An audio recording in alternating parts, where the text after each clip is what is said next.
and welcome to another edition of Rail Rangers on the Road. The Midwest Rail Rangers, our 501c3 nonprofit organization, presents onboard educational programs across the upper Midwest. You may have caught us on the South Shore line between Chicago and South Bend, Indiana, aboard the Sky Parlor car at the Wisconsin Great Northern, on an Amtrak charter organized by the 20th Century Railroad Club of Chicago, on private rail excursions featuring heritage equipment, and at various outreach events such as Train Fest and Mad City Rail. In March of 2020, the coronavirus sidelined most of our programs. A halt as train services, bus services, interstate bus services, railways, metros, they're all being stopped to break the march of the coronavirus. After taking a few months off, we decided to come back and present virtual programs, taking you to exciting rail destinations across Illinois, Indiana, Iowa, Michigan, Minnesota, Missouri, and Wisconsin. So until we can be together again back on the trains, sit back and relax and enjoy another edition of Rail Rangers on the Road.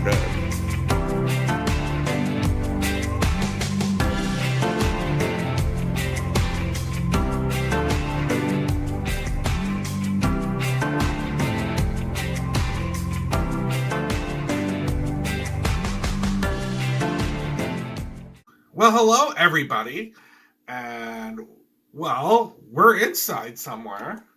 It is, we are coming to you live. I am Midwest Rail Rangers President Robert Taborn. And I'm your Educational Officer, Candace Taborn. And we are live right here. It is Sunday night, November the 8th. Wow, is it November already? It is. Can you believe Thanksgiving's just like 3 weeks away from now? Time flies when you're having fun. It is. It is. We've done about a dozen of these virtual education programs. So it's about 7:03 right now, coming to you live here Sunday, November the 8th. And so where are we? Because we're outside taking people places. This is kind of a very different program than any of the other dozen or so that we've done. Well, we're coming to you from a disclosed location. No, I'm just kidding. You mean undisclosed? Well, I guess it's just, now we're disclosing it, so I guess it becomes disclosed. There you go. There you go. We're coming to you from our Rail Rangers headquarters. That's right. This is our headquarters office in Barron, Wisconsin. About 5.5 hours northwest of Chicago, 4.5 hours northwest of Milwaukee. That's right. Hour and a half away from Superior in Minneapolis. This has been our headquarters since December of last year. So we're just coming up in a few weeks on our 1-year anniversary of moving our headquarters. And I want to celebrate. We're going to do something a little bit different here. This is actually a viewer requested program because we've taken a lot of requests from people about programs, and they said, well, we've enjoyed the ones we've done, and we've taken them all over the Midwest, and we'll continue to do that with our next program and forward. But we decided to do something a little bit different this evening, and we're going to stay here at our headquarters. We're not going to hit the road.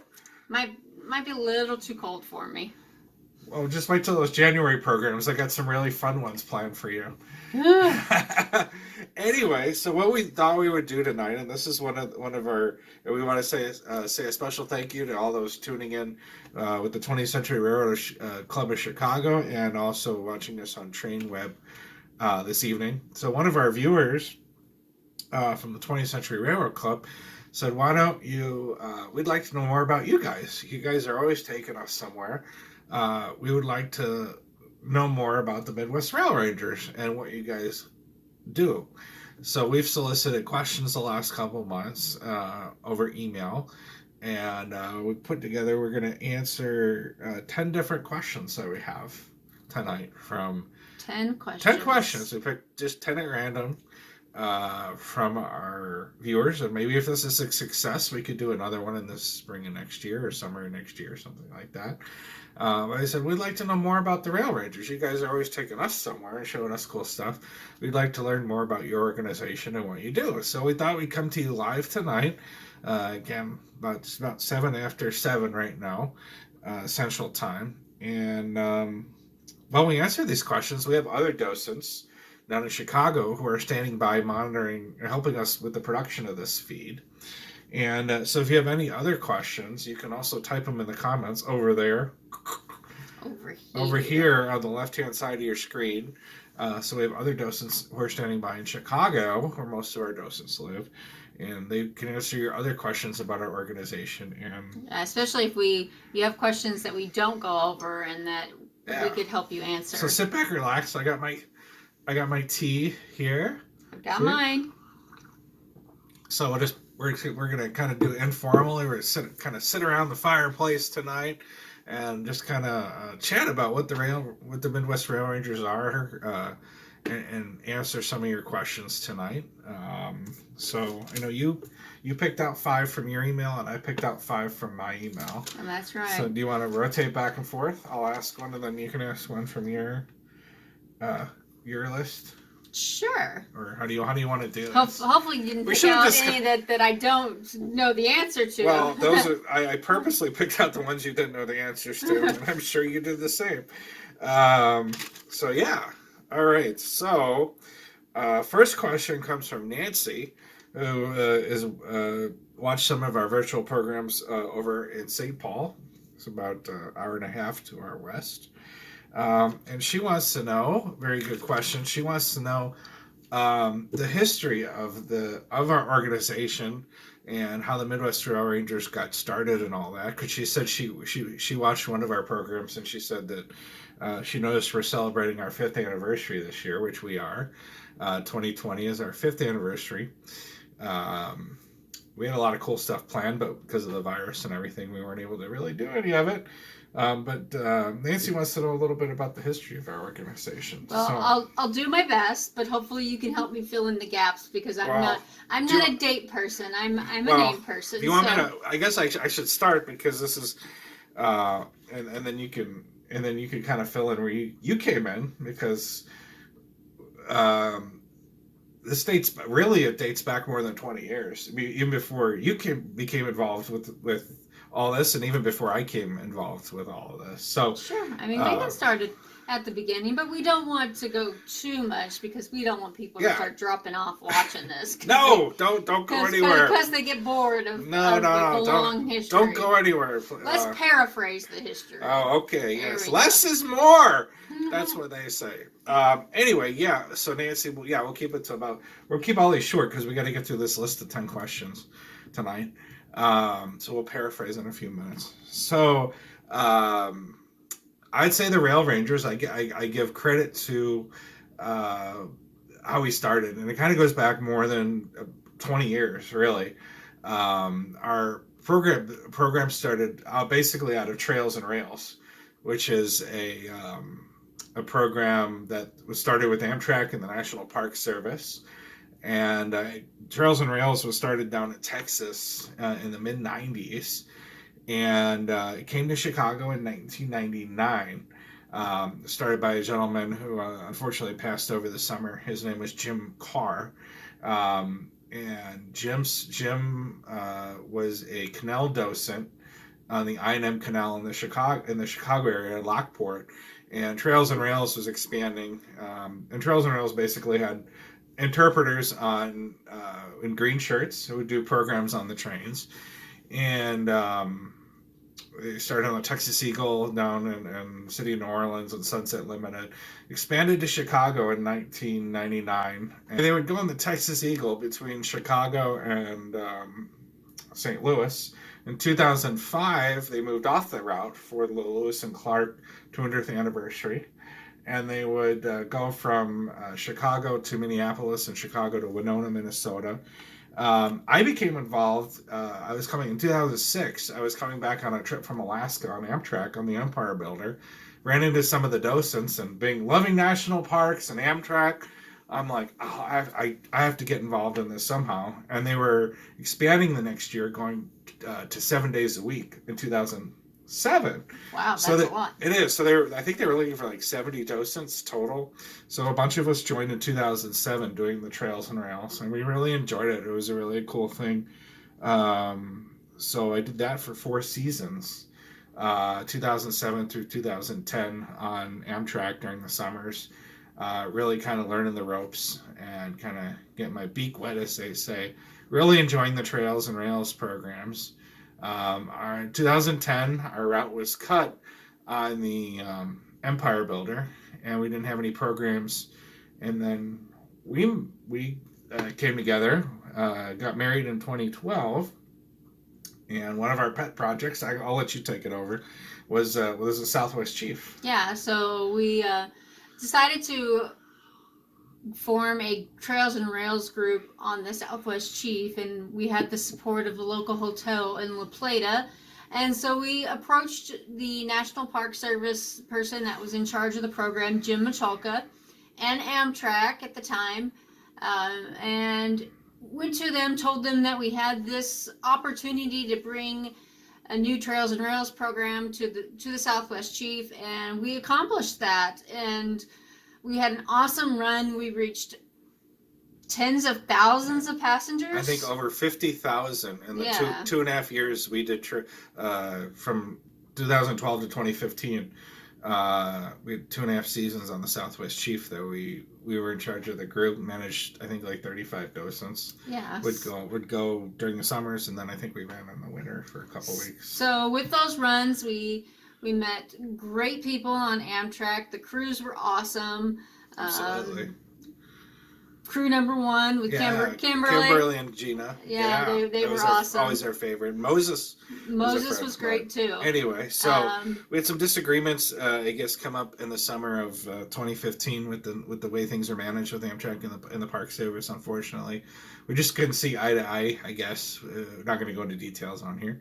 But we said, well, what else could we do? And Amtrak kind of had the agreement in place with the National Park Service, so we weren't able to break off on our own and do programs on Amtrak. But we said we've always enjoyed taking private car trips. In fact, for our wedding in 2012, we chartered 3 private rail cars from the Friends of the 261, and your idea. Oh, of course. She said, I got to get married in a church. And I said, okay, I'll agree to that if we can have our reception on private cars. So anyway, we've always enjoyed the private car experience on Amtrak, on the back of Amtrak. And we said, well, we reached out to some private car owners and said, what do you think about having interpreters? Basically what Trails and Rails does, but except we couldn't do it on Amtrak because of the agreement with the Park Service. So we said, well, how about private cars? There's no agreement in place. And so we spent months and months putting it together. And a lot of them were hesitant at first, though. They were, because, well, you know, they didn't want people who would talk nonstop. That was one of their biggest things that they were worried about, was they didn't want people talking nonstop on the private cars. And I think we did a good job to prove to them that we can give fun commentary without talking nonstop, which I think was a lot of people's and fun problems. Handouts too. Yeah, route guide, because they didn't, you know, the private car owners deal with a lot of logistics, a lot of paperwork with Amtrak and things like that. And have to be talking to the conductors, and they don't have time to worry about what's out the window, where we are, even putting together route guides. A lot of them thought it was kind of like, oh, I got to do that. And they're like, no, we're so we did that, and we partnered with for our first couple of years, the Rail Rangers. We partnered with the American Passenger Rail Heritage Foundation in La Plata. They were kind of our parent group when we started, and the name Rail Rangers, we should tell people, this is kind of a fun story too. The Rail Rangers was originally what Trails and Rails was going to be called, was because Rail Rangers. Rangers, national parks. And that's what Trails and Rails, yeah, was almost originally going to be called Rail Rangers. But they never copyrighted it. And right before they went to bed, I guess, with the whole program, Amtrak, a marketing person, switched it to Trails and Rails. So they never used Rail Rangers. So we thought, kind of a tongue-in-cheek, kind of a poke at Trails and Rails because that was our kind of our parent group where we started from. So we said, well, Rail Rangers, they never used it, so let's use it. And so yeah, we started with private cars, and then we'll tell you a little bit later on about how we expanded. But we expanded to a lot of other venues like the South Shore, Wisconsin Great Northern, some of the outreach we do, 20th Century Railroad Club. But that's kind of how we got started. Was really out of Trails and Rails, and unfortunately, they've had a lot of route cuts, and they're also kind of sidelined. The routes that are still around, really also sidelined with the virus this year, like we have been. So kind of stinks. But yeah, Trails and Rails was kind of our inspiration. We were, as volunteers with the Empire Builder, we both were in charge of the program. I'm the chief. And so if it wasn't really for Trails and Rails, we probably wouldn't be what we're doing. Yeah. All right. I hope that answers your question, Nancy. A little capsule, a little 10-minute blurb about how we got started doing this. Well, all right. Next question comes from Petor. Okay. In Clear Lake, Iowa. Okay, I think that's in northern Iowa somewhere, just south of the Minnesota border, I think. Hi, Peter. He wants us to tell him more about our route guides. Well, the route guide books, all right. And where you can purchase them. Yeah, I should mention the little history of the route guide book. I won't go into too much. But that was one of the things when I joined our Trails and Rails program before we got married was on the Empire Builder was how the Trails and Rails did it, at least our group from Chicago to Minneapolis, was they all assigned people, so they had like 30 docents, right? Sure. And they assigned people to write like 20 or 30 mile stretches. So you get like from Chicago to Gurnee. I might take Gurnee to Milwaukee, and then so each docent got like a piece of the route. And as cool as that sounds, it turned out to be almost a complete disaster because you would have some people who would write 3 sentences about a 30-mile stretch, and then you'd have other people who would write a novel. Yeah, basically. So you'd have the route guide that we had when I joined Trails and Rails in 2007 was very piecemeal. And so like parts are really detailed and then other parts are really lacking. And so that's one of the things I got together with some people from the Trails and Rails, Lou Haas, and the Nortons and the Burkharts and some of the other people who were in our group. And we said, boy, we really need a detailed route guide book that's kind of evenly spread out, not too light here and too heavy here. And one of the guys in our Trails and Rails group, his name is John Kelly, out of Madison. He was in our Trails, and he's an author of over a dozen books. So he also joined us in the process, and so we spent about 2 years, 2008, 2009, writing a book that was supposed to be just used for Trails and Rails docents. We never had any intention of publishing it into a route guide book or anything like that. And but once we were using these books on the train in about 2010 for our last season on the Builder, we had a lot of passengers who were like, man, I wish I could get a copy of your information because I ride in the winter or the spring when we didn't have programs. And so we ended up finding a publisher, and our first book was published 2011, Chicago to St. Paul, the route guide book. And then it just kind of expanded from there. We got married in 2012, and there's one of our books there. Which one is that? This is the South Shore. The South Shore. Okay. Well, when we did the Rail Rangers, so our second book was the Southwest Chief, and that was your first book. My first book with you, yeah. And how did we write that? You want to tell people that story gosh. About how do you write a route guide book? How do you write a route guide book? And I don't know. Peter just said tell us more about your route guide book. So well, what we did was we drove the route right along the tracks, all the little curvy gravel roads. Yeah, as close as you could. Every could. road is close to the tracks. While he was driving, I was documenting things down. Yeah. And then we would ride the route, and also go over our notes that we had taken before, but then also add things that we didn't see before because we were up higher and could see things differently. Yeah. So we would add those things to our stories. And then I think we drove the route again just to make sure we didn't miss anything. Yeah. And to stop into like the local historical societies and which ask really them helped. if they could provide any information. So we did that, and then one final time riding the train again, just to see to put that final book together and bring it all together as one story. So just the research was like 4 or 5 months, and then typing it up and finding the photos and then having it proofread. Yeah. So we've done that. But when we did that, we had the Empire Builder book, and then we had the Southwest Chief book, and then when we became Rail Rangers 5 years ago, we said, private cars can go on any of these routes. That's right. So it's great. We have the Empire Builder and the Southwest Chief book, but how about if a private car goes to Quincy or Carbondale or Indianapolis or Detroit, any of those routes out of Chicago, and then in 2017 we did the South Shore. What other one do you have there? You got one other book?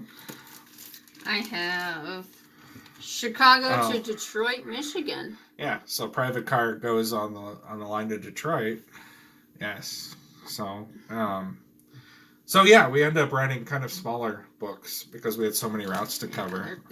And we sell them, which is a good way to mention, because we don't have docents and a lot of trips are canceled, and everybody's socially isolating still, as they have been since March, so the last 9 months now. Yeah, we sell these. You could, so if you're going to go on your own socially distanced trip, you can get them at www.midwestrails.com. The Rail Ranger shop. We'll put that website here on the bottom. I always get that wrong. Well, we have our railrangers.org, which is our website, and then we have the Midwest Rail Ranger shop, where we have books, and then we've expanded that into ebooks, so you can download them on your laptop or tablet. And then we've even recorded, a couple of years ago, we recorded podcasts. So if you'd rather pop us in your ear and listen to us that way, you can do that as well. So that's the Route Guide books. And so it's our major source. It's one of our big fundraisers. We sell the books, the podcasts, MP3s, and the PDFs, and other fun stuff, and that helps fund our organization. So it kind of went from an internal tool for Trails and Rails guides 10 years ago to this thing where it's really one of our major sources of funding is our book sales and our things like that. So I hope that answers your question, Peter. I have one, and you can answer this one if you want. Carl, who originally from the Midwest but has moved down to Dallas, Texas. He's watched a lot of the virtual programs that we started back in June and have done. And he wants, I guess, tell us why we started doing them, and then, why did we decide to do these virtual programs? Well, I think it was probably maybe a month or month and a half into the pandemic that when we couldn't be on the train and be on the South Shore, be on the private rail, that we figured you guys needed something to watch, something that you would enjoy. Going to these different venues and seeing what there is out there that you probably didn't know that existed. Some of our fun stories, some of the spooky, crazy stories, those are my favorite. Like the train robbery one we did that one last month. Yeah, I mean, I like all the quirky stories. Yeah. Robert's more the history. Yeah, the boring history. Yes, so I like the fun stories. Yeah. So, yeah. That's why we decided to do these virtual programs, to keep in touch with you guys, keep you thinking about us, thinking, we want to make sure that you guys have something to watch.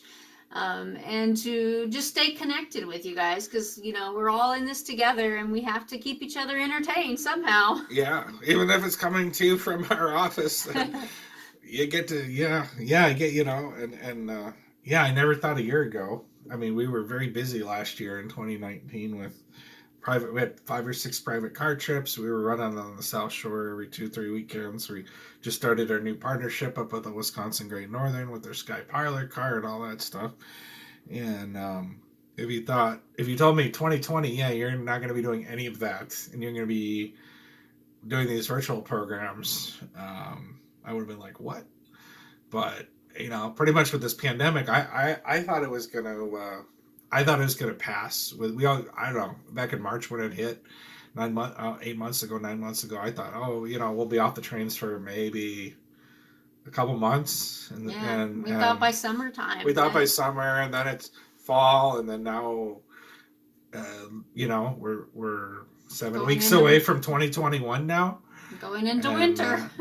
Definitely going into winter here in November, and so I'm like, well, the good news is we have enough topics and enough venues lined up that we'll keep doing these at least 2 a month into July of next year. We got enough topics and ideas. But if you have any ideas or topics like this one, she said, well, why don't answer people's questions? Shoot us an email at board B. We'll put that on here too. Board BOARD at railrangers.org. Board at railrangers.org. If you have any ideas, we've already got a couple suggestions. We had somebody who asked for a tour of Gateway Rail in Madison, Illinois, and we were able to line that up for next spring, I believe in April or May of next year. I think so, yes. I don't know. I don't have the schedule in front of me, but Roger with Gateway said we could come down next spring. So that was somebody we're going to do a 2-parter.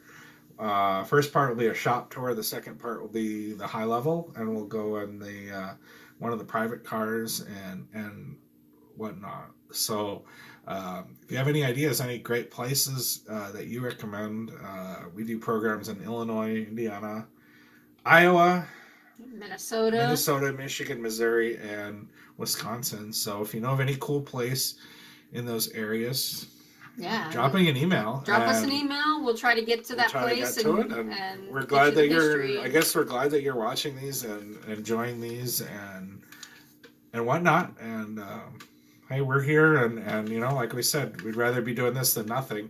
And really, we can't be anywhere on the trains or anywhere else. So. Hey, we'll stick to doing these as long as you're enjoying watching them, and then until we can return, and then maybe afterwards we'll still do one a month or one every few months. We'll see. But look, we'd rather be on the train, trust me, just like you. That's right. Another one. Well, Lester from Chadron, Nebraska. That's in the panhandle of Nebraska, just south of the Black Hills. Okay. Yeah. Very cool. Yeah. Wants to know what our favorite programs are out of all the affiliations that we have. Oh. You want to go first on that one? Well, of course... You got to pick one. Candace is going to say, I like them all equally. No, you can't say. You have to pick. I truly do enjoy all of the trips and all of the programs that we present. Even though I'm a nervous Nelly when we give presentations in person, I still enjoy them. Like our outreach? Yeah, stuff? Like our outreach stuff. We've done like libraries. Yeah. Last spring of 2019, we did a library tour. Yeah. In Northwest Indiana. I'm still very nervous when I have to talk in person to people, like a program. You're getting better. Give me that public speaker. Yeah, public speaking is not my thing, but I'm learning. That's good. That's good.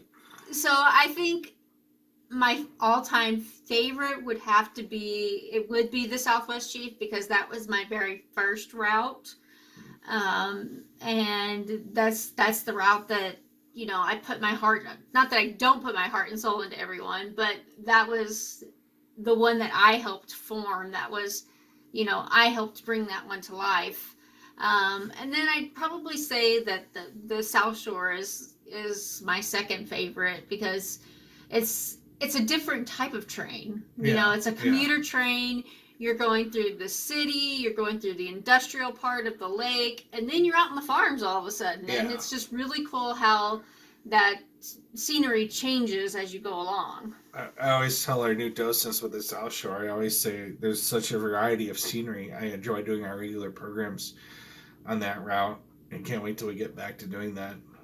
But yeah, you go from downtown Chicago, and in 2.5 hours you go from downtown Chicago to the farms of LaPorte County, and between there you go through or near four national park units: the Inam Canal, the Pullman, the Kankakee River, and the Indiana Dunes. And then there's like 4 state parks. There's 2 in Illinois, and then you have the Potato Creek and Indiana Dunes State Park. So you have like 8 state national parks. You're going from a city to foreign country in 2.5 hours, and you get to talk about it all and explain all this cool stuff to the passengers. So we're looking forward to coming back on the South Shore. Because most people don't realize that how quickly that changes. The scenery can change just like that. And so being a history person, I like those, Candace. Of course, I think Oliver doesn't say the private cars. That was our bread and butter. That's how Rail Rangers got started, was the private cars, and then we expanded to the South Shore, Wisconsin, Great Northern, the 20th Century Railroad Club trips, and the outreach events, and all the route guides, and the podcasts, and all the things that we do. But my favorites are the private cars, because I like the different. I like the history. I'm a history guy. So doing history programs about history and the scenery while you're aboard a historic car is fun. And who doesn't like being in a dome car? And then I also like our we only had a chance to do a couple of these last fall of 2019 before the virus hit. And we're supposed to have a lot more this year. Was the open houses at the Wisconsin Great Northern. They purchased the former Pacific Parlor car from Amtrak, and they allowed us to come and do a couple of these open houses last fall. We're supposed to do more this year, and hopefully things will be back to normal next year somewhat. We can at least do our open houses, but they for free. They were nice, and they let people walk through the Sky Parlor or Pacific Parlor car, and we had more than 50 pieces of memorabilia on display. If you watched our very first virtual program back in June, we gave you a tour of that car. And we had and so I really like the open house concept, because we had about 300 people turn out for that. Some people came as far as Chicago and the Twin Cities up to Spooner, Trigo, Wisconsin, and they got a connection. My dad was like one of the first passengers on that car back in July of 1956. So that actual car too, 39972. So that car has a very special place in our family's history. So yeah, we like it all. Her favorite is the South Shore and the Southwest Chief. The Southwest Chief. I mean, I'll always love a good dome car, especially full length dome car. But I enjoy a lot of people enjoy different aspects. So I'm more laid back, I want to mingle with the passengers and talk to them. Well, Robert is narrating. That's what I do. I go talk to the passengers. I show them props, which we'll get into later. We'll show you some of those. And just, pass out route guides, sell books, just help fund our partners. We always try to help donate. We donate when we can to them to keep these programs running, so they can keep going. Yeah. Well, you got a question from Andy from Bettendorf. Andy in Bettendorf, Iowa. Thanks for watching. Sending in your question. The Quad Cities. Can you name all 4 Quad Cities? Here you go. Nope. Can you name any of them? Bettendorf. Yeah. Dubuque? No. No? See, I already lost. Davenport. Rock Island. And I'm totally lost. He's the geography person, too. I'm not going to give you the last one. Put it in the comments if you know. Anyway, Andy from Bettendorf, and I guess we could have answered this, so we'll go through this one pretty quick. Can you name all of the groups that you are currently affiliated with? Sure. So currently we have the Wisconsin Great Northern Railroad, which we do our Sky Parlor open house, and we'll be doing the Mark Twain Zephyr museum, which we'll tell you about more in a minute, because somebody else's questions. Sure. Wisconsin Great Northern. Zephyr Route Tours. Mike Abernathy. He was one of our first private car partners. He was the one that gave us the first chance. We did a sneak preview trip with before Mike, we officially launched. So Mike was our break. Mike gave us our first break, Zephyr which Route we Tours. appreciate. And we did our cool eclipse trip with them. We did. Where we took a group of 50 people to La Plata in 2017? I think so. Yeah. 2017. To watch the eclipse. Which was pretty awesome. Yeah, that was a pretty darn cool trip. So, Wisconsin Great Yes. Northern, Zephyr Outdoors, PAX Rail. PAX Rail, Jim Evanston. We enjoy your trips, especially the Chicago-Milwaukee ones that we've done. Friends of 261. Friends of 261. Can't forget them. They were also one of our first partners, Steve Sandberg and the crew up there. That's right. Not too far down the road from us. Hour and a half from our headquarters here. 20th Century Rail Club of 20th Chicago. Century Rail Club. We do normally, in the normal year, we do 5 or 6 of their charter tours Amtrak with charters. them. Yeah. All right, that's 5. That's 5. Oh, but we've done trips for the Friends of the Cumbers and Toltec Scenic Railroad. We did one trip with them. Even though they're from New Mexico, they were running a trip from Chicago to LA. So we That car was beautiful. That was a beautiful car. Open platform car, if I remember. Yeah, we got to ride on the open platform back in the day when you still could. We could still, yeah, definitely. Iowa Pacific, we've done tours for. We used to run for a few months. When they were running on the Hoosier State. State. That was before the South Shore. So we've done the Hoosier State. What else? American Rail Excursions, which is no longer in business, but it was owned by Roger Verbaran. So we want to thank him. He gave us a lot of trips on the American Rail Excursions. He really talked us up to these private rail car owners because he also services a lot of these private rail cars for owners. And then the Hollywood Beach, Keith White. Beach, Keith. How you doing, Keith? So Maybe that's you're 9. watching us. Yes. And Can we get to 10? yes, Blue Pine Rail. Blue Pine Rail. Woohoo! We got 10. We've done one excursion, and that was the last run of the Hoosier State. They chartered a couple cars, and so there's been others too. We've done 1 or 2 trips here and there for. So there's a list of some of our partners, and we're always looking for brand new partners and private car owners. I think we did Milwaukee food tours too. Oh yeah, that was in partnership with the PAX Rail folks. So so we've done in the South Shore. And over a dozen partners over the years. So Patty in Traverse City, Michigan. Traverse City. Oh wait, if you do Michigan, you got to do they're up here. And now we live so close to the UP, you got to do that too. Ah, there you go. You know the hand thing. Everybody from Michigan. Mitten, right? Is that Patty? Patty knows her mittens. All right, what's Patty's question? Patty's question is, if you could narrate anywhere in the U.S., where would it be? Okay. And then in the Midwest. Okay, so you got to pick the Midwest and anywhere in the U.S. and then the country, probably excluding the Midwest. She means. Sure. So you want to go first? Sure. I would probably say I'm going to go back to that Southwest Chief for the Midwest because that was really one of my favorite routes. It was anywhere in the Midwest. You pick the Chief. Yeah, for the Midwest, and I'd probably anywhere in the United States. Sure. I would say the Coast Starlight. Is that your favorite? That would be where even without the Pacific parlor car? Well, you're not narrating in the parlor car. No. Of any route. Yeah. I think because you're along the ocean, you get to talk about the wildlife, the animals. All right. Good. So I would say of anywhere in the Midwest, I like I love the Empire Builder routes through Wisconsin and Minnesota. I'll throw Illinois in there to you. Chicago people too. All the Chicago people watching us. But I like that, kind of like how you said Southwest Chief was your home route because you got involved with trails and rails. When you were never involved with the Empire Builder Trails and Rails. No, that was before. So the Empire Builder Trails and Rails was kind of my baby. Got involved now. I was like 22 years old, and I love the route from along the Mississippi River.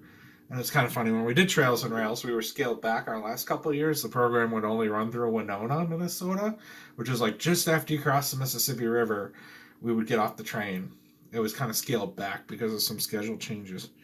And I would literally, half the trips I would do, if my partner was okay with it, I would buy a ticket on the Amtrak, and I would ride from Winona up to the Twin Cities on my own dime, pay for my own hotel, and then come back in the morning as a passenger until our Trails and Rails began in Winona. Because I love that stretch along Lake Pepin and we've gone up a couple times. We've rode that a couple times in December and January, and boy, the eagles along the river, just crazy. It's beautiful. Hundreds. They're beautiful. Hundreds of eagles. And it's the natural widest spot on the Mississippi. Anywhere in the country. She's told me the Coast Starlight, Los Angeles to Seattle. The Zephyr is a close second to the Rockies, but the Coast Starlight from Los Angeles up to the Bay Area, and because you run right along the ocean from Santa Barbara up to San Luis Obispo, and then you get the mountains the next day, north of Klamath Falls all the way to Eugene. You're just going like 10 miles an hour around the tunnels and snow sheds, and then you're back along the Puget Sound between Tacoma and Seattle. So if I had to pick any route, I guess I'd agree on the Coast Starlight. Yeah, Coast Starlight is number one. I mean, it's a beautiful, beautiful route. All right, so what do we? Wow, the time is flying. It's about almost 7:45 already. So we got four more questions. Four more questions. All yeah, right. We'll try to go through them pretty quickly here. All right. Well, thanks for sticking with us. We hope this is kind of interesting. So, all right. So our next question comes from Katrina. She's watching us from, or she has watched some of our programs. I don't know if she's watching right now. From Green Bay, Wisconsin, and she says, "Tell us more about your props." And if you've ever rode with us on, especially our private rail excursions, or even the Amtrak 20th Century Charters, or the South Shore, we bring props along with us, and that was something we also give kudos for Trails and Rails. The Trails and Rails program was really good about was having props along. Not only would they have the volunteers on the trains, but they would bring things like furs or just little trinkets along that connect the just little items that connect with the passengers with what's outside their window and whatnot.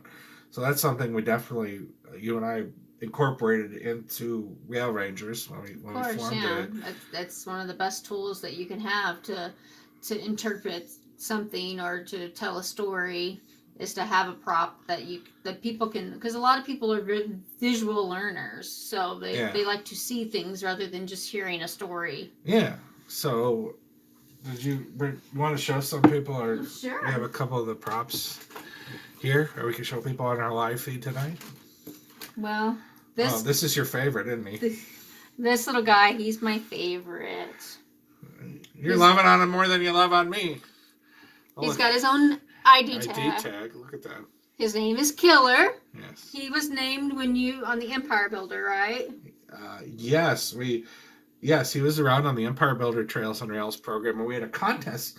A little girl came up to me in a lounge car. She says, "We need to have a contest to name your Sandhill Crane." And I said, "Oh, I guess we can." So she went around. I said, "Why don't you be in charge of the contest, because I have to narrate?" So she went around the lounge car asking with different name suggestions, and she comes back to me. I said, "All right, we have a little girl here, and she's going to tell us what the name of the Sandhill Crane is." I'm thinking like Fluffy or something sweet. Stan. Stan. He looks like a Stan. He looks like he could do your taxes or something. And she gets on the microphone, and I said, "Okay, the little girl's going to tell us what the name of our new Sandhill Crane is." And I'm expecting like Pumpkin or Sweetums or something like that. And she's like, "His name will be Killer." I'm like, "Oh, okay." It's a little girl named my Sandhill Crane Killer. Yes.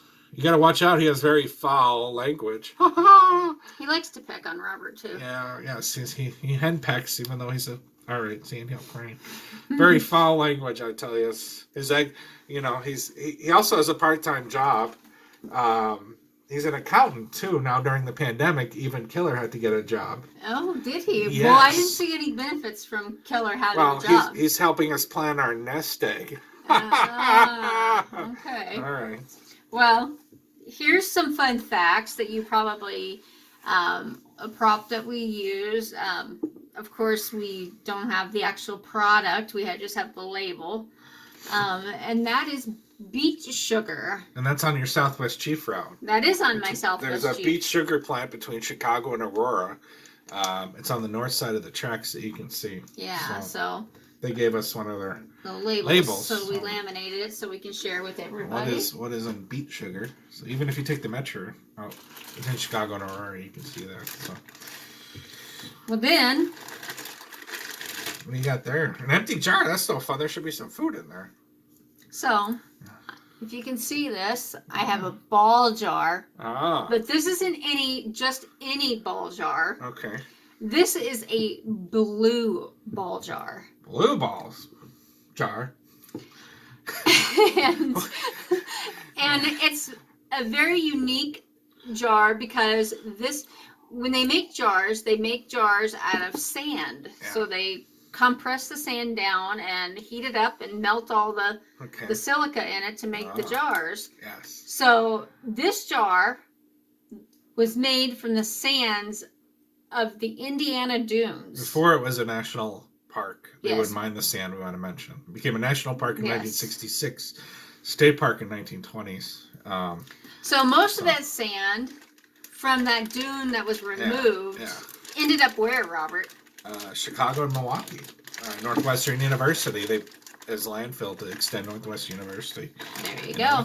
I remember it's been 9 months since we've been on the train, but Yeah, just don't forget everything. I'm gonna make sure you remember Yeah. there. Next prep. Well, here's one of your favorites. Okay, yes. This is Mississippi River water. Unless you could see it, a lot of our routes cross the Mississippi River. So we go to St. Paul, or we go to Kansas City, or even if we go to St. Louis, or not quite Quincy. The train stops short of Quincy, but people go to Hannibal. A lot of people go to Hannibal on buses. Right on the Mississippi River. And so we still show them we took a sample of this. This is real Mississippi River. There we go. This literally shows you how muddy the Mississippi River is. It's kind of fun because people don't realize how muddy the Mississippi River is. And it'll settle if we didn't shake it up. It would have all it'll been settle, and then we should have shaken it for people, but it'll settle, and then it will look like clear water, and then we'll shake it. Well, I can just put this over your face. If you don't believe that we collected it, yeah. Let's put your hand down. Here is Robert collecting the water. Wait, no, yeah. Or Candace collected, or did Candace collect the water? I don't know. Who knows? I don't know, but there you go. That's what people love the muddy Mississippi River water. Well, and here's something else that's close to the Mississippi River that we cross in Fort Madison, Iowa. Yeah. And that is Nauvoo. And this is a brick made from the same kiln, but it's a replica rust-colored brick that was built at some of the buildings in Nauvoo. And you can actually see the temple from the train on a clear day. It's about 7 miles in the distance between four. Big white. It's white dome. You see. Maybe about 15 minutes after you leave Fort Madison. I said dome. Dome, yeah. 15 minutes after Fort Madison if you're going south on the Southwest Chief. Well, here you go. Oh, finally. You give me an empty blue jar, and now we have Skittles? Skittles. You're saying, why are you showing me Skittles? Not only Skittles that are about 10 years old. Let's see. Expiration date. Yeah. Oh, you have them covered up with it's going to be like 2010. Yeah, so Skittles. So why do we have Skittles? Why do we have Skittles? Because when you're on the Southwest Chief or the California Zephyr, you pass by the Wrigley Gum Factory. Ah, yes. And they are one of the few places now that make Skittles. So you can go and taste the rainbow there. And we have prairie grass. Another one of our props. We talk about the prairie. And that's... people don't realize that some areas, prairie grass grew up to 12 feet tall. It's like 2.5 Candaces. Yeah. And so we have a 12-foot long prairie grass that we have here. And we have a map on the back, and it shows people where... all the tall grass prairies the tall grass prairies were. So people get a kick. They don't realize that grass grew up to 12 feet tall on the prairies. All right.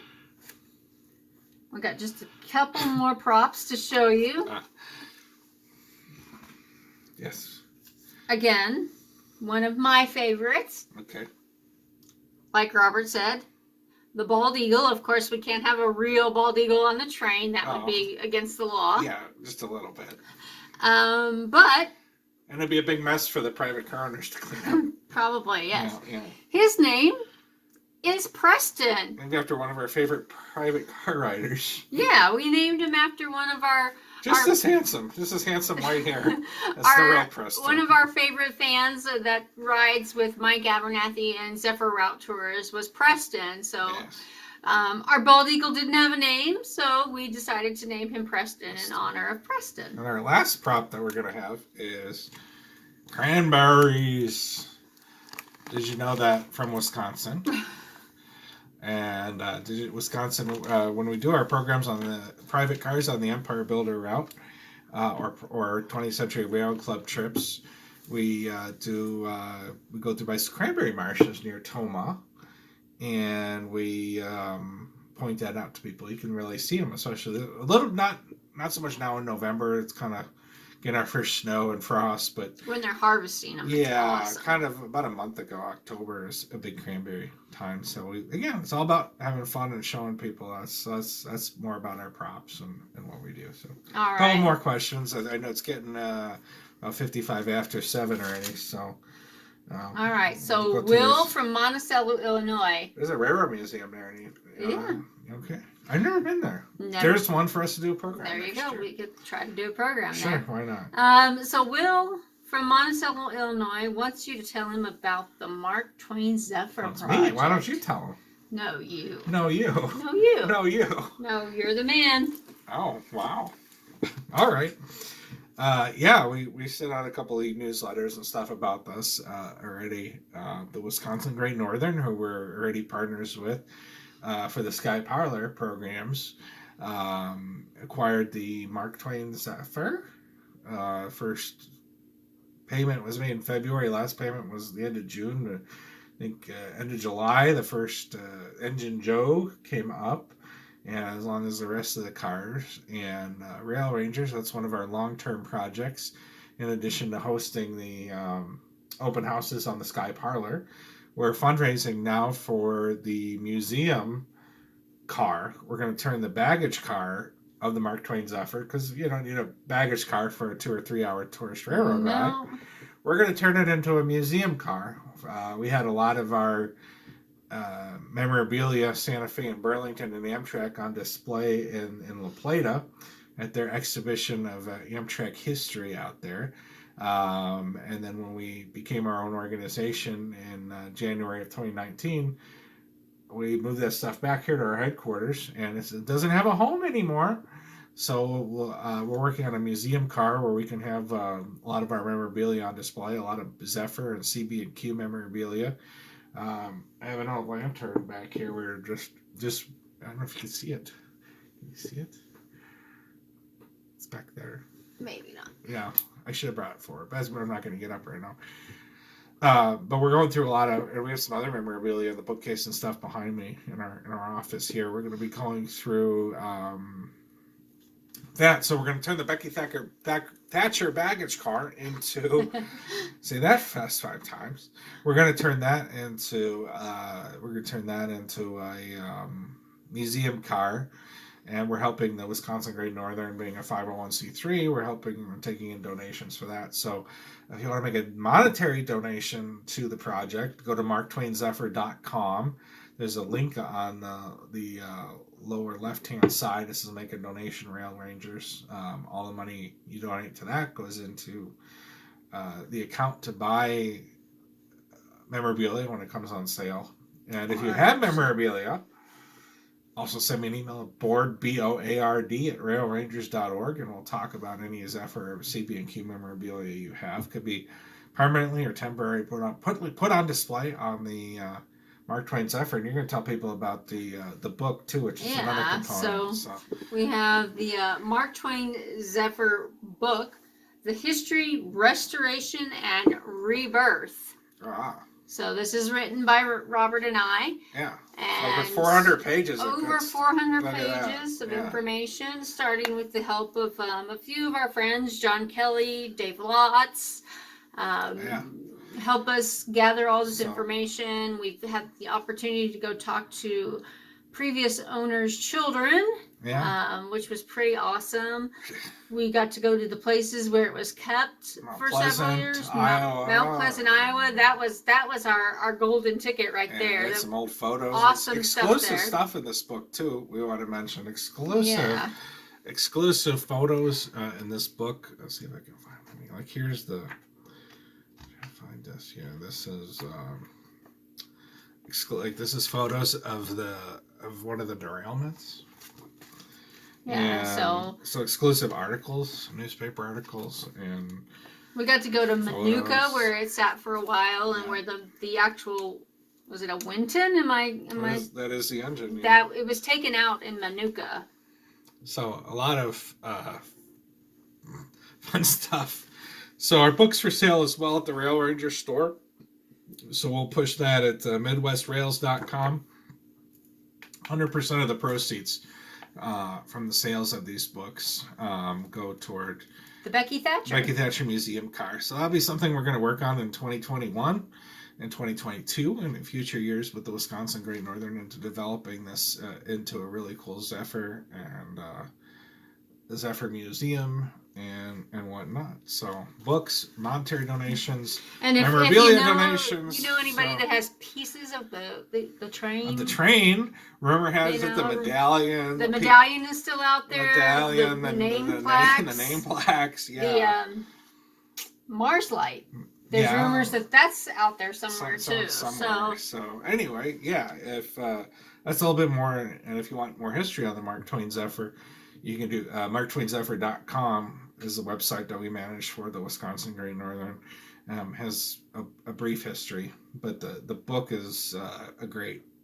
Not only are you supporting the Becky Thatcher car, I don't think there's any other book out there Not just on Mark just Twain Zephyr. on the Mark Twain Zephyr. There's let alone four. Zephyr books, but not. There's they have 3 or 4 pages about the MTZ in it. Yeah, this is exclusively the Mark Twain Zephyr. Yeah, which is pretty cool. All right. We have 2 more questions, and we got it's all just shy of 8:00, so we got to wrap it up pretty soon here.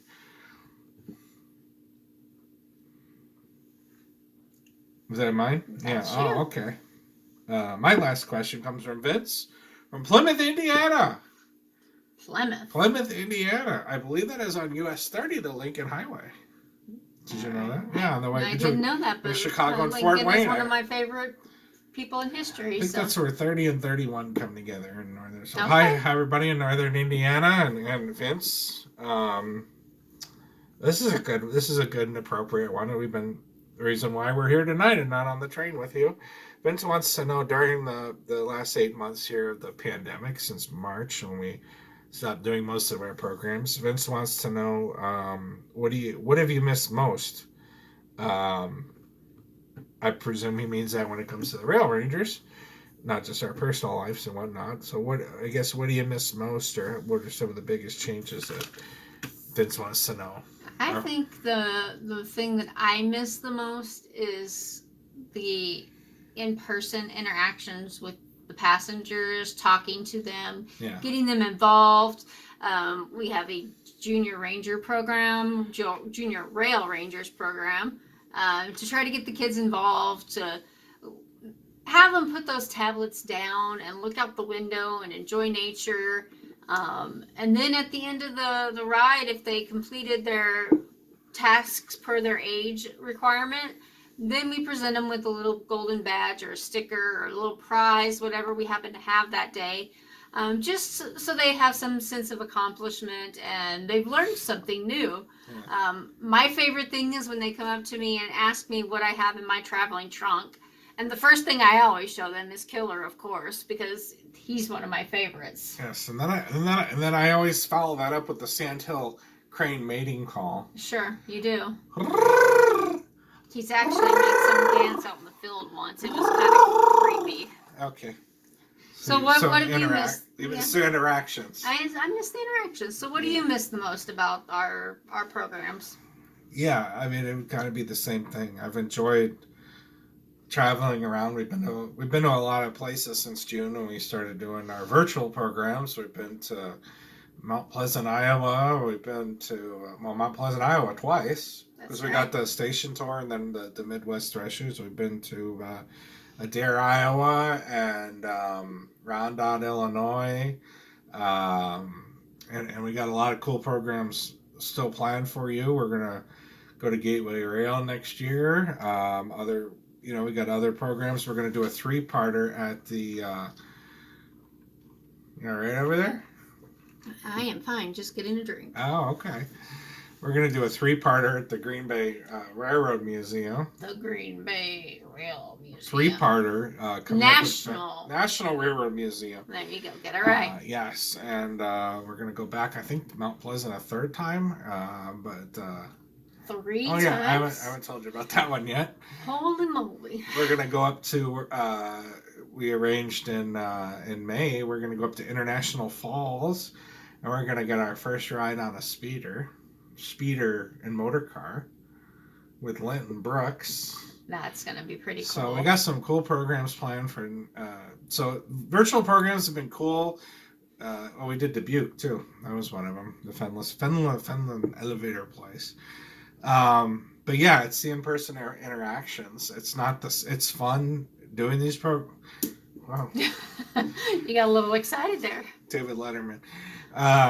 Yeah, I've enjoyed doing these, but definitely being on the train, presenting our programs to people, being on the historic cars, just doing what we normally do. It's been very weird. When this all went down, we were on a personal trip back 8 months ago. We were on a personal trip to Japan, and I don't know if a lot of people know this, but that was one of the things I always want. We had this trip planned for 2 or 3 years, personal trip, and we went to Japan to ride trains, and we were going to be in Japan for 5 days, and then we were going to go on to Guam for about a week at my last national park, my 419th national park, and then we were going to go on to Hawaii, and we just right when the pandemic was hitting, we were taking off to Japan, but it wasn't quite that bad. They were canceling flights and everything, so we still went. And we rode trains, and really were out of touch with everything for 4 days because we did some overnights. And once you get out of Tokyo and the bigger cities, not a lot of people speak English. So after we were done riding in Japan for 4 days, we came to Tokyo, and it was the first English language news kind of that we saw. And we saw people like hoarding toilet paper and meat and all this stuff, and I'm like, this must be like in one town or like New York or maybe something like that. And then we checked their Facebook, and it was like all over the country, and they were talking about canceling flights. And then we found out if we got on the flight the next morning to Guam, we'd have to quarantine for 14 days. And so it got all crazy. That would have been no fun. Yeah, well, who wants to go to Hawaii? You guys sit in the hotel for 14 days. So we after 3-4 days, we literally got a flight back to San Francisco, and then overnight flight, first time ever. Yeah, so it's kind of crazy. It was like that was like our dream vacation we've been planning, and I guess it turned into 3.5 days in Japan. But so just a weekend. Yeah, trip it was to Japan, a weekend trip to Japan. We got our train riding in. I didn't get my last national park, but we got our train riding in Japan, and but I guess the good thing is we've been healthy and.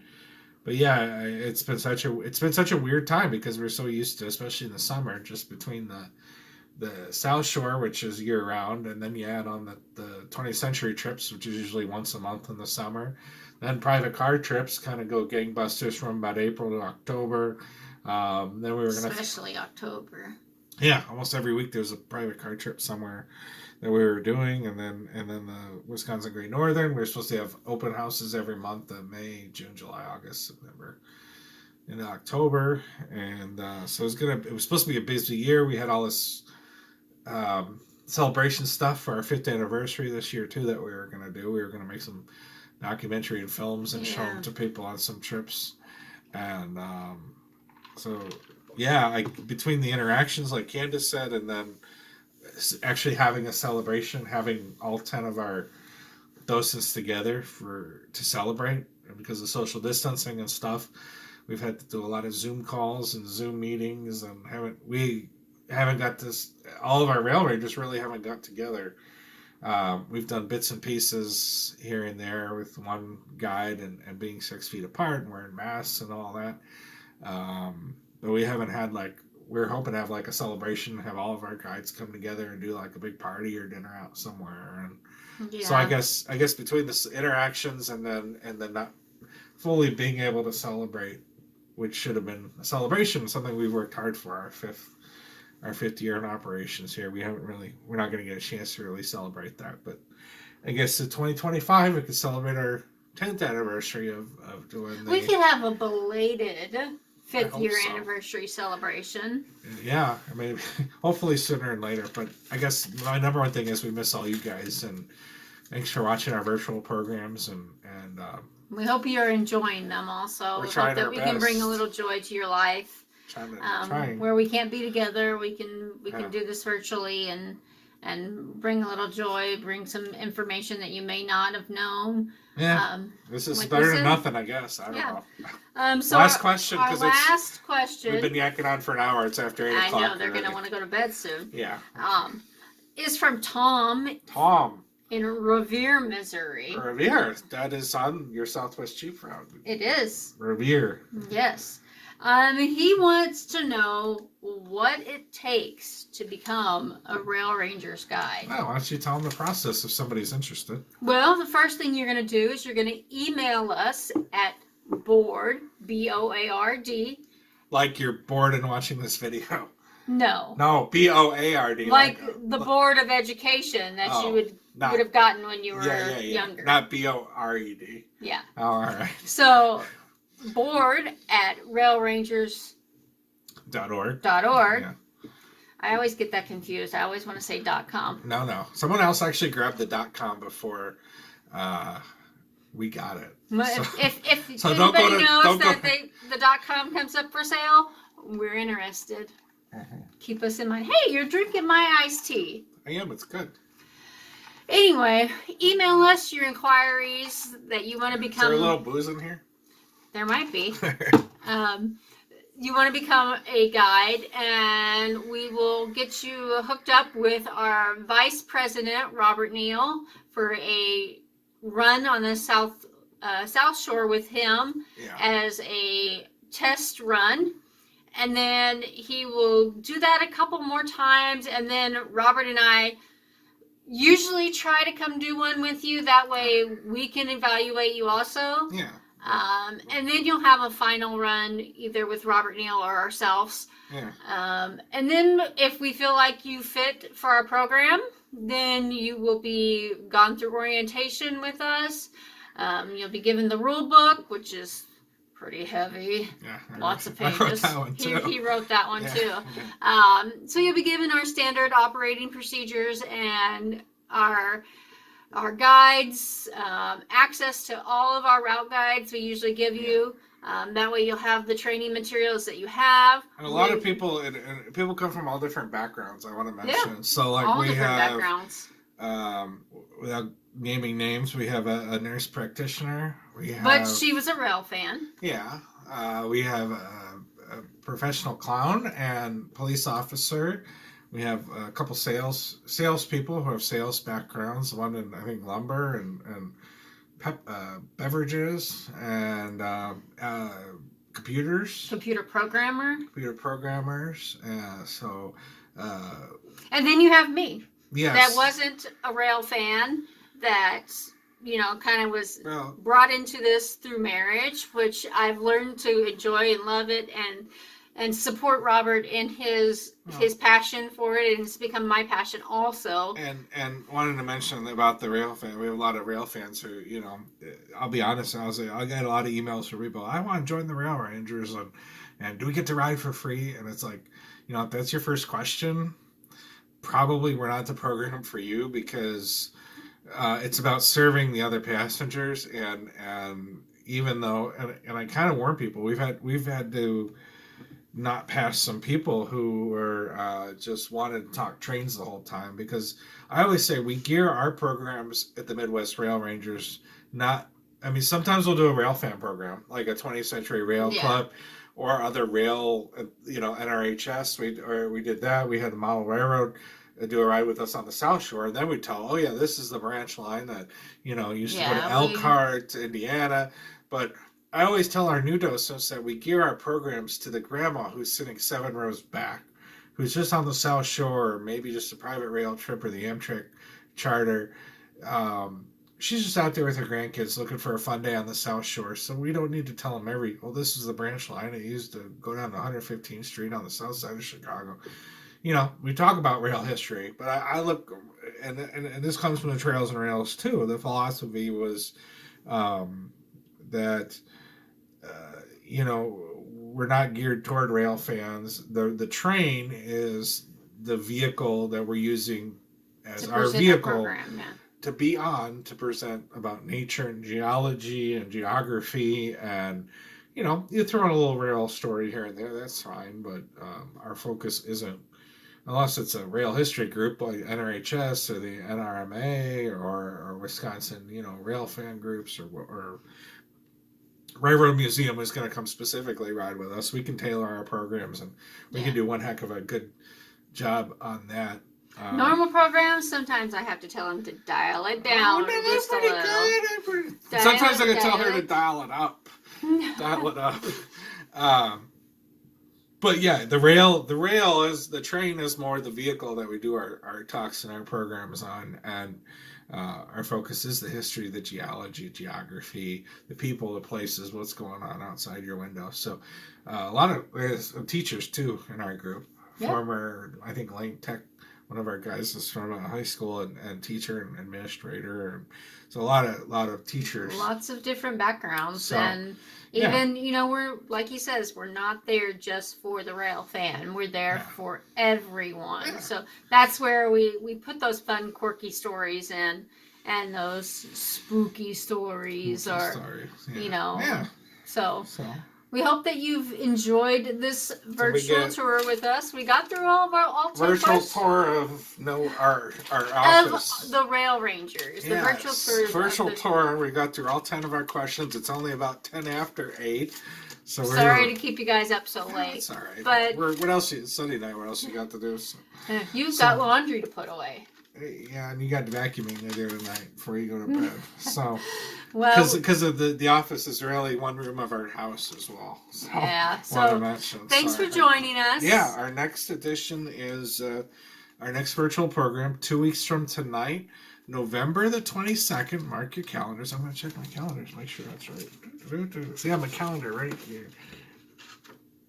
October, one more, 22nd. Yes, November the 22nd, and we will be kind of extending this. We're kind of celebrating our 5th anniversary by doing these programs.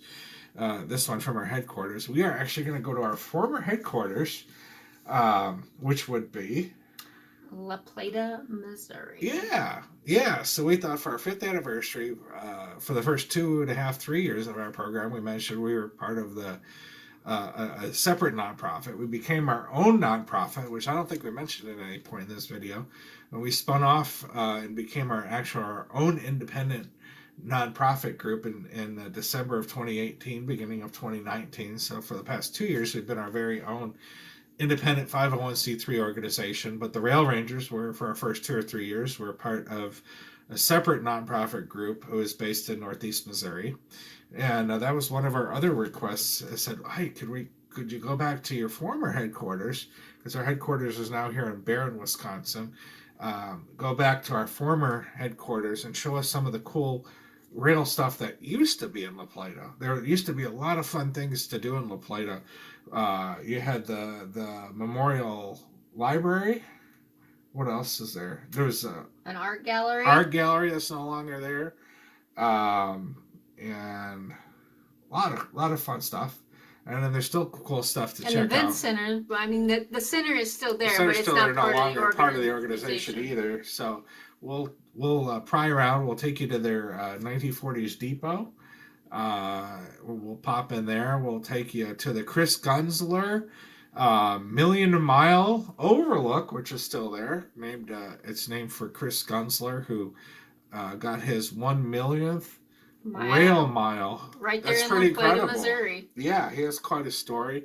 And the overlook there in La Plata is named after Chris Gunsler, the Million Mile Overlook, and we'll take you there, take you to the train station. So yeah, we better start doing our wash and package for that trip. That's right. So we will see you 2 weeks from tonight, La Plata, Missouri, on the route of your Southwest. Should we take the train or should we drive out there? We haven't even talked about that yet.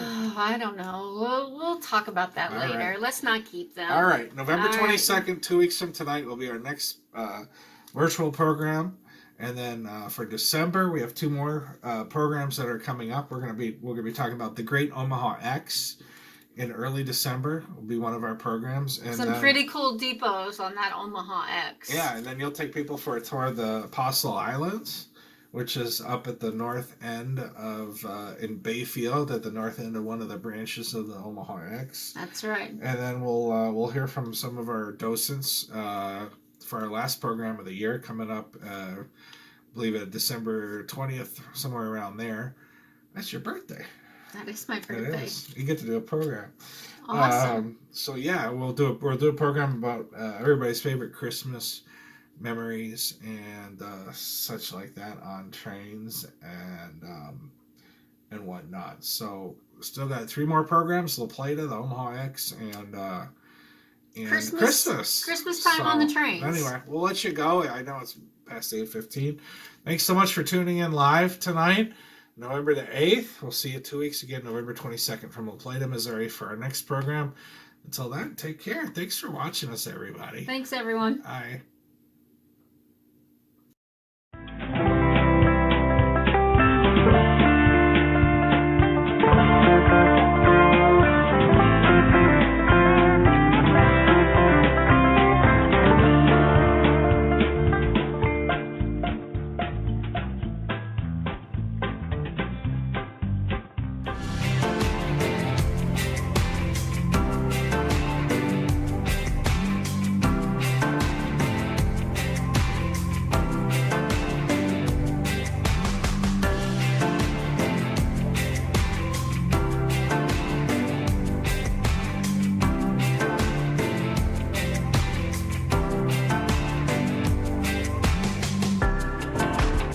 Thanks so much for joining us for another edition of Rail Rangers on the Road.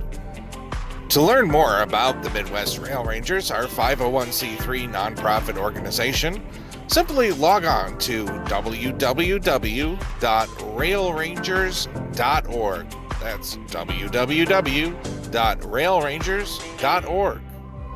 And if you're interested in planning your own trip, you can also purchase one of our Railroad Route Guide books, ebooks, or MP3 podcasts at the Midwest Rail Rangers store, conveniently located at www.midwestrails.com. That's www.midwestrails.com. Until our next program, have a great day.